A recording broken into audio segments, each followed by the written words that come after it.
When you sit down to scrapbook, one of the hardest decisions can be what your layout, your scrapbook layout, could end up looking like. Using a scrapbook layout you've created before can help you create your next layout. Hello, I'm Amanda Farlinger with From Where I Stamp here, Kingston, Ontario, Canada. And I help busy women scrapbook their memories using stamps, ink, and paper. This scrapbook layout here is what I created for a team meeting last month or the month before, I can't remember. And it uses retired product, but I challenged myself to make something with bright colors and some different patterns together. So looking at making a new layout for a Garth Brooks concert I went to back in 1996, which is forever ago, but I felt the pictures matched, and I'll show you here in a moment. But we're going to use this layout to create my new one. All right, so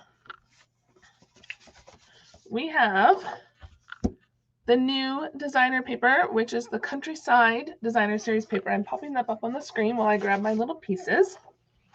And this has blues in it, so lovely blues. We have balmy blue, midnight, what's the colors? Balmy blue, boho blue, misty moonlight, and night of navy. So lots of blues. All right. Okay. So I picked out from that pack 4 different designs. So you can see here on this layout, I have my pattern for the base. Then I have this like 5.5-inch piece here of the mountains, and then a little piece. So I have the little foxes. And then we have this kind of, I want to say cross stitch almost, because it's called Countryside in Designer Series paper. And then we have kind of these little trees here. So I thought that would work for this yellow piece. And all I'm doing is I'm just basically copying the layout to put it all together. And I'm just going to move some things out of my way. And you can basically put it side by each here.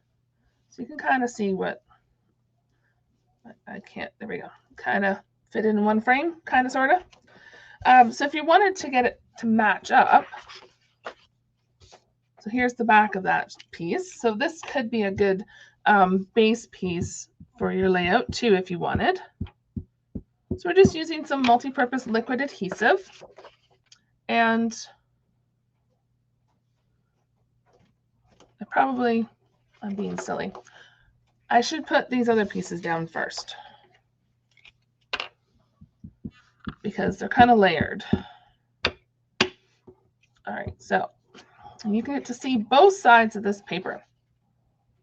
So the nice part is if you have any layouts that you've designed before that you love the look of, then it's nice and easy to just recreate them. Oops. Try and get it kind of straight. There we go. And like, I was looking through my scrapbook albums behind me there, and I found some layouts I made from 2005.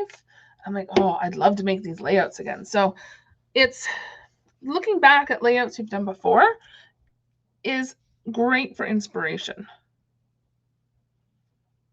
And you can look at how many photos you have and see whether there's, you have to add another photo, or if the layout doesn't have enough spaces. All right. So something like this. So now we have a bunch of different patterns on this page. I'm going to put this up there, I think. So now we have a bunch of different patterns on the page using the designer paper from this one pack, from the Countryside in Designer Series paper.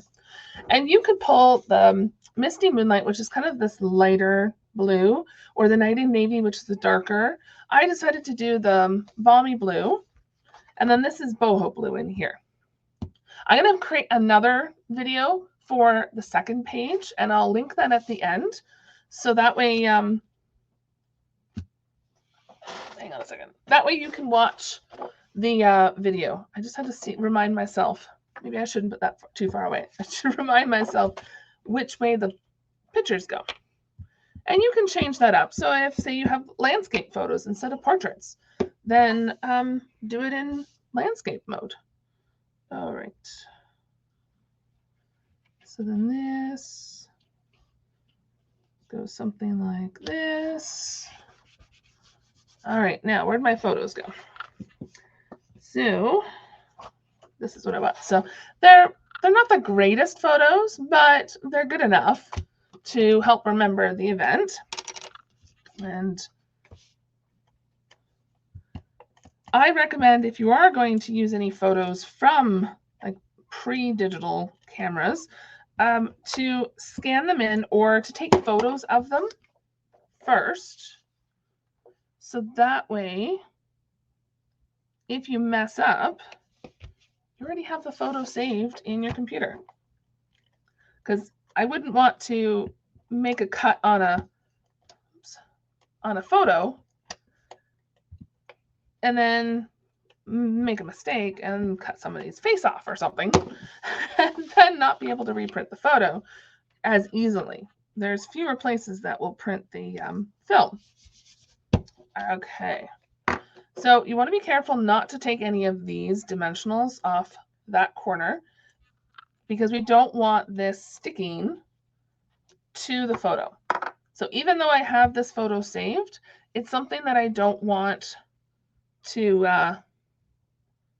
destroy the photo, taking it out of the scrapbook layout. And that's why we use the Stamp and Seal, because then you can remove the photo if needed. If you use Stamp and Seal Plus, that's more permanent, so it's harder to take it off.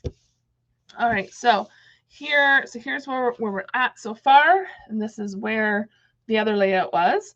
So we're going to do some stamping for a banner that's going to continue onto the second page, which I'll have that video linked at the end of this video and in the description below. And if you're wanting to follow along, subscribe to my email list and you'll receive 3 fun and easy sketches that you can create with me. I have videos, blog posts for each one with information in the tutorial for you. So you can follow along with this layout. And that link is below. It's also subscribe.fromwhereistamp.ca will get you there as well. All right, so I have Thunder almost stamped out. This is the classic letters stamp set. It is currently available only on the online store. So it's one of our online exclusives. So there's some designer series paper and some stamps, dies, and other things. So stamp that. I probably have it a little too high, but that's okay. Not too bad. All right, so close this up, and we're just going to clean the stamp. That's all you need, just a little water, and there's a whole bunch of different letters in here and some really nice little greenery. So you could make a scrapbook page or even a card using that. So to finish off my banner, I'm going to create a little flag banner end. Just cut that piece off. And because the song is The Thunder Rolls, we're going to use the black, basic black Stampin' Write marker. These have changed with the new catalog, and I do love the design. So we're just going to, hopefully, the on the side. I hope that looks okay. Let me know. What do you think? I felt stamping out the and then thunder was going to make it too long. And see, I messed up on the back. The letters were a little crooked when I stamped them. So the greatest thing about cardstock is it's double-sided. So you can just flip it over and stamp on the other side if you make a mistake like I have.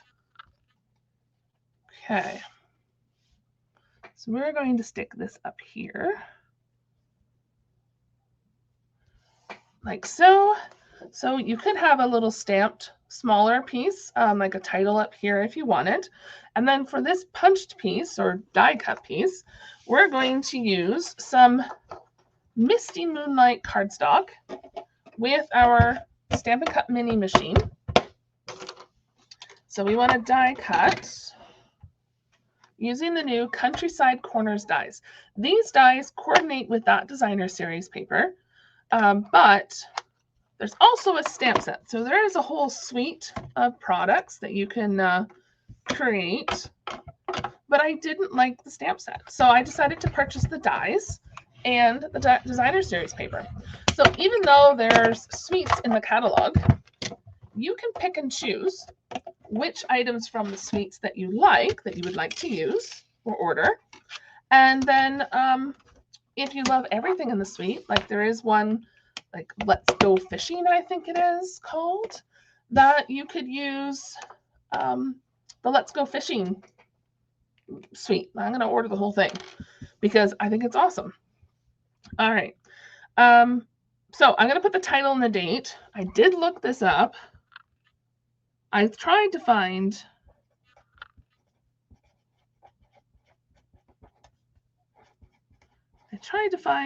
the ticket stubs. Okay, this does not look as good as the first time I did it, but I just wanted to show you how the pen wrote, and it looks really good. I have another one just in case I messed it up. I don't like the one I just did, so we're gonna go with this one because it's always good sometimes if you haven't got it glued down and you can redo it. But I do love the new tip on the okay, I'm gonna have to trim that off. I do like the tip on the new markers, and all the markers now have that tip, which is pretty awesome. Okay, I'm just going to trim that piece off. And this, why I die cut this, it will coordinate with the other side, the other page that I'll make next. So we'll have a 2-page layout for my Garth Brooks concert. It was a lot of fun up in Ottawa. And come on, why won't you grab my tweezers here and see if that'll help? There we go. Oops, I dropped it. There we go. We just want to slide that under, kind of, sort of, something like that. All right. Now, I do like to add embellishments to the layout. So I'm going to add some of the rhinestone basic jewels just because it made me think of rain. So like the Thunder Rolls, if you've ever heard the song, if you haven't heard the song, go search for it. It's pretty cool. I like the sound effects. Now, I don't like thunderstorms. Like they're okay, but they're not my favorite. I don't like the I don't know, the commotion, whatever way you want to call it. I just don't like them. So as a reminder, the product list is link is below. It'll take you to my blog, but that'll have all the links for you. And a reminder, if you'd like to play along with this layout, then go to subscribe.fromwhereistamp.ca, and that will get you added to my email list. So that way you can receive the 3 scrapbook tutorials, and this is one of them. All right, so there's a little bit of sparkle on the page there, down here, and over here. So the Thunder scrapbook layout for the Garth Brooks concert, and I'm going to go make the second video so that way you can create 2 pages for one event using the same pack of paper, same products, and you can get both layouts out. So make sure to hop over to that video, and we'll see you next time.